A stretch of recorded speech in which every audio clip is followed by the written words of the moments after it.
রেণু রনা রনা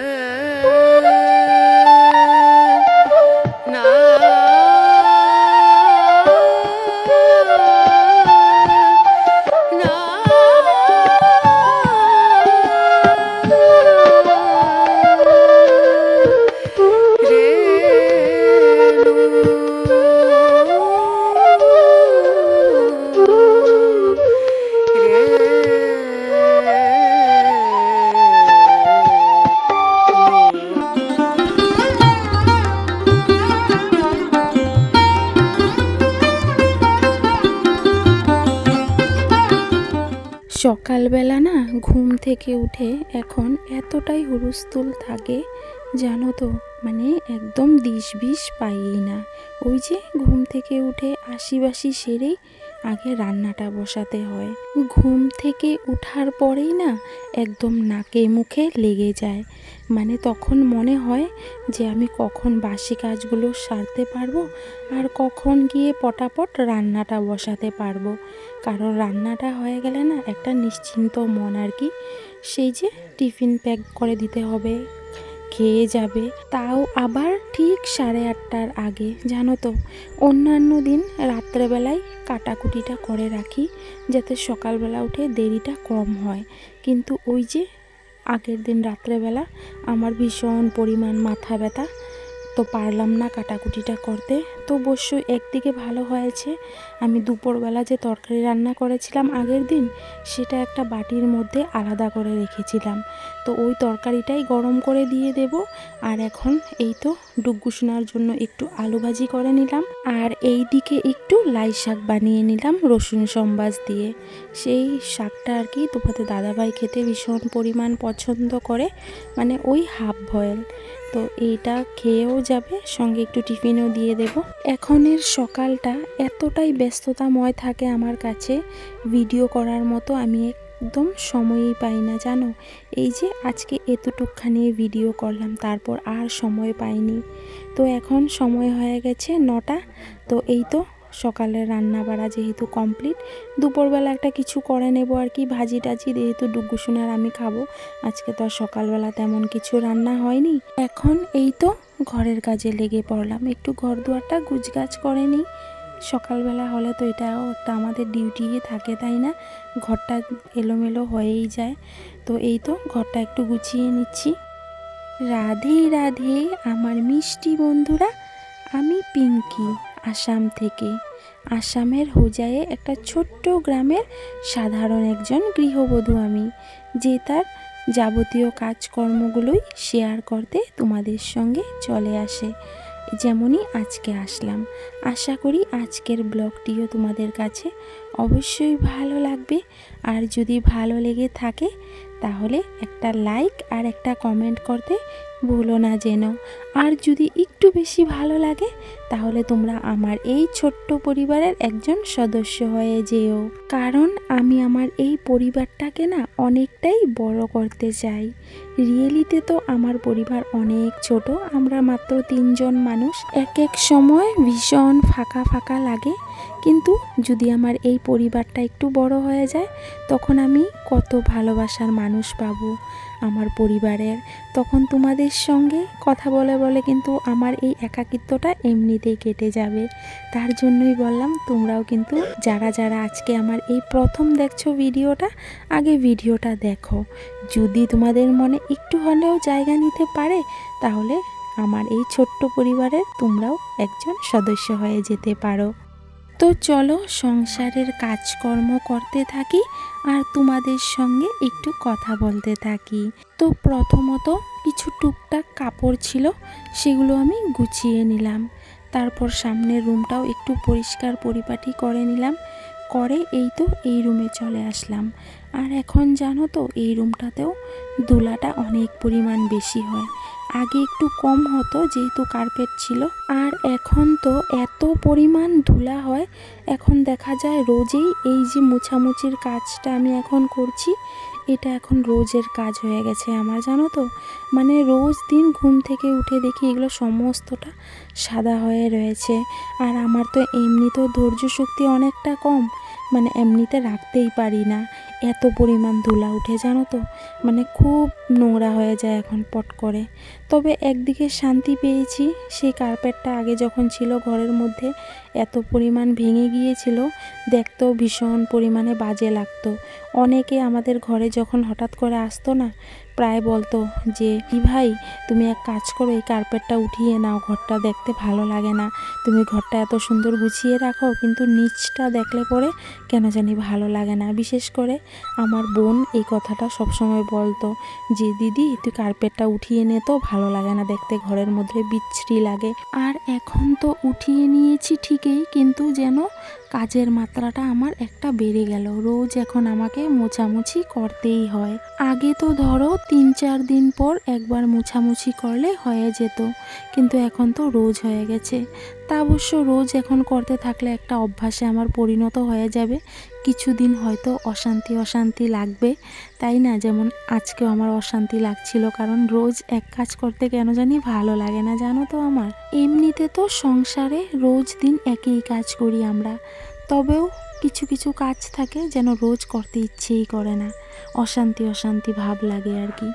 আমরা প্রত্যেকটা নারীই কিন্তু সংসারে আসার পর সংসারের সুখ দুঃখ সবটাকেই আপন করে নিই। সংসারের মধ্যে যে কোনো পরিস্থিতি আসুক না কেন, আমরা কিন্তু হাসি মুখে সেই পরিস্থিতিটাকে পার করি। কিছু পাই আর না পাই, কিন্তু সেটাতে আমরা দুঃখ কখনোই প্রকাশ করি না।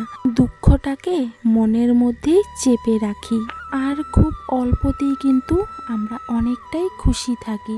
আর সেই খুশিটাকেই আমরা বারবার মনে করে আরও বেশি খুশি হয়ে যাই। কিন্তু আমি দেখেছি যেই নারীরা একটা সুন্দর সংসার করার ইচ্ছে নিয়ে বিয়ে করে না, দিন শেষে সেই নারীগুলোই কিন্তু ঠকে যায়। কারণ পুরুষেরা কখনোই তাদেরকে মূল্য দেয় না, আর সহজে পেয়ে গেলে মূল্য দিবেও বা কী করে।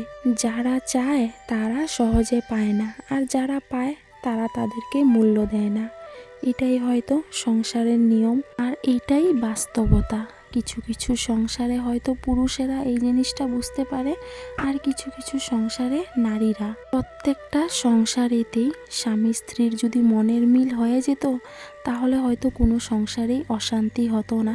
এই মিলটা নেই গতিকেই অনেক সংসারে অনেক ধরনের অশান্তি থাকে। খুব কমই হয়তো দেখা যায়, হাজারের মধ্যে 2-3টা স্বামী স্ত্রী দুজনেরই মনের মিল আছে, আর সেটার জন্য হয়তো অনেকটাই পুণ্য করতে হবে, না হলে হয়তো হবে না আর কি।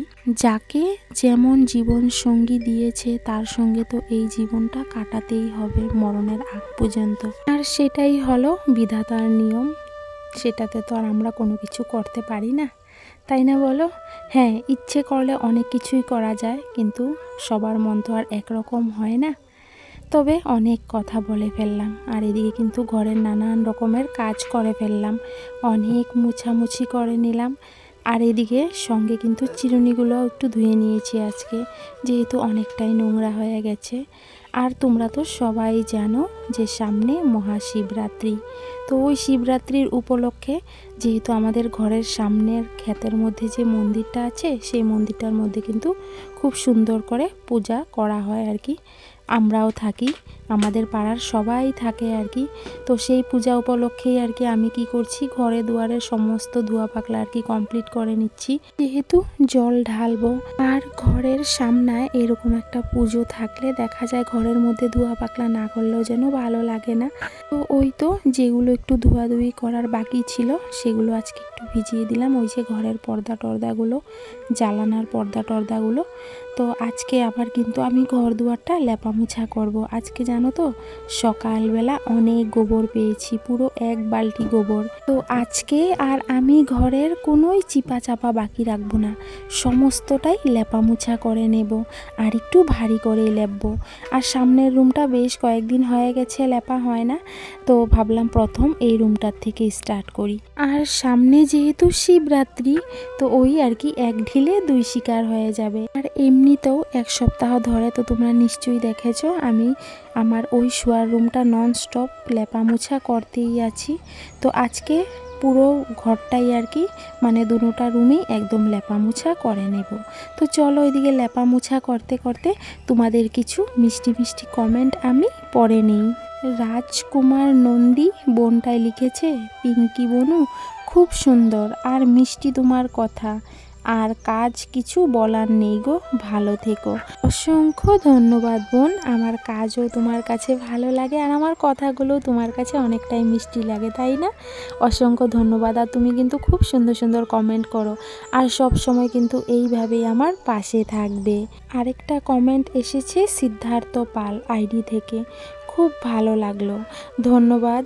জানি না তুমি ভাই না বোন, তবে আমার ভিডিওটা দেখেছো আজকে বেশ কয়েকটা ব্লগেই তুমি অনেকবার কমেন্ট করেছো, আমার খুব ভালো লাগে। সব সময় কিন্তু এইভাবেই আমার পাশে থেকো। চন্দ্র সাহা আইডি থেকে লিখেছে, তোমার ব্লগ দেখতে খুব ভালো লাগে, বিকজ তোমার এই বাড়িটাকে এত যত্ন সাজিয়ে তোলো, বাড়িটা দেখতে খুব ভালো লাগে। তোমরা তিনজনেই খুব ভালো থেকো। ধন্যবাদ দিদি ভাই, তুমি আমার প্রত্যেকটা ভিডিওতে কিন্তু আমাকে জানো তো অনেকটা উৎসাহ দাও, অনেক সুন্দর সুন্দর কমেন্ট করো আর আমাকে ডিমোটিভেট হতে দাও না, তুমি অনেকটাই উৎসাহ দাও, তার জন্য তোমাকে অসংখ্য ধন্যবাদ। তারপর নিরুপমা দাস বোনে লিখেছে, পাথারে কেন চুল ছেড়ে যাও, এইভাবে যেও না। এখন কি করো, ঘুম দিয়েছো মনে হয়, রাধে রাধে। হ্যাঁ, তুমি যখন কমেন্টটা করেছিলে না তখন কিন্তু আমি সঙ্গে সঙ্গে দেখিনি, তার 2 ঘন্টা পরে দেখেছি ঠিকই, আমি কিন্তু তখন একটু ঘুম দিয়েছিলাম। তো সঙ্গে সঙ্গে আমি কিন্তু তোমার কমেন্টটা রিপ্লাই করেছি, তাও আবার এই ব্লগটার মধ্যে বললাম। আর আমি কিন্তু এমনিতে কখনোই চুল ছেড়ে পাথারে যাই না গো, ওই যে একটু বস্তাগুলো আর কি উল্টাতে গিয়েছিলাম, তো তাই একটু রোদ্রের মধ্যে দাঁড়িয়ে পড়লাম। এমনিতে খুব কমই যাওয়া হয় আমার পাথারে এইভাবে চুল টুল ছেড়ে, বলা যায় না না কখন কি হয়ে যায়, তার জন্য। তবে তুমি যে আমার জন্য এতটা চিন্তা করো তার জন্য তোমাকে কিন্তু অসংখ্য ধন্যবাদ। তবে অনেক বোনেরা আছো যারা আমাকে খুব সুন্দর সুন্দর কমেন্ট করেছো, তো সবার কমেন্ট তো আর আজকে নিতে পারলাম না, পরের ব্লগে অবশ্যই নেওয়ার চেষ্টা করব, ঠিক আছে? তো দেখলেই তো ঘর দুয়ার লেপা মোছা করে নিলাম কিন্তু আমি দুটোটা রুম। তো এখন অবশ্য হালকা হালকা শুকিয়ে গেছে, যেহেতু একটু ভারী করে লেপে নিয়েছি। আর এই যে কাপড়গুলো ধুয়ে দিয়েছিলাম না, তো কাপড়গুলো কিছু কাপড় শুকিয়েছে আর কিছু কাপড় শুকায়নি। ওই ধরো পর্দাগুলো শুকিয়ে গেছে আর বালিশের কাবার টাবারগুলো একটু ভিজা রয়ে গেল, তো সেগুলো আমি আর কি ওই যে আমার বারান্দাটায় মেলে দিলাম। আর বিছানার চাদরটাও একটু হালকা হালকা ভিজা রয়ে গেছে, তার জন্য ওই সামনের রুমে এনে মেলে দিলাম, যেহেতু সাদা কালার একটু ভিজা থাকলে হয়তো তিতকুটি পড়ে যাবে। আর এই তো এখন যেহেতু বিকেল, দুপুরের খাওয়া দাওয়া কমপ্লিট করলাম, লেপা মুছার পর স্নান করে খাওয়া দাওয়া কমপ্লিট করে প্রায় আধা ঘন্টার মতো শুয়েছিলাম। তারপর আর কি ওই যে কাজে ডেকে দিল, তো উঠে পড়লাম, উঠে আবার বিকালের কাজগুলো আর কি করে নিচ্ছি। ঘর দুয়ার ঝাড়ু দেওয়া হয়ে গেছে, এই তো এখন পর্দাগুলো আর কি লাগিয়ে নিচ্ছি জায়গায় জায়গায়, রেখে দিলে তো থাকবেই, করে নিলে শেষ হয়ে যাবে, তাই না? তো আমার মিষ্টি বোন বা দিদিভাইদের কাছে কেমন লাগলো আজকের এই ভিডিওটা, তোমাদের কমেন্টের অপেক্ষায় থাকবো আমি। আর কারা কারা আছো এখনও পর্যন্ত আমার এই ভিডিওটা দেখছো, তোমাদেরকে অসংখ্য ধন্যবাদ। তোমরা কিন্তু সব সময় এইভাবেই আমার পাশে থেকো। আজকের এই ভিডিওটা কিন্তু এই পর্যন্তই থাকবে। তো এই তো সন্ধ্যাবেলা আজকে অনেক দিন পর ডুগ্গু সোনাকে একটু পাস্তা বানিয়ে দিলাম। তো চলো সবাইকে রাধে রাধে, টাটা, সবাই সুস্থ থেকো, ভালো থেকো।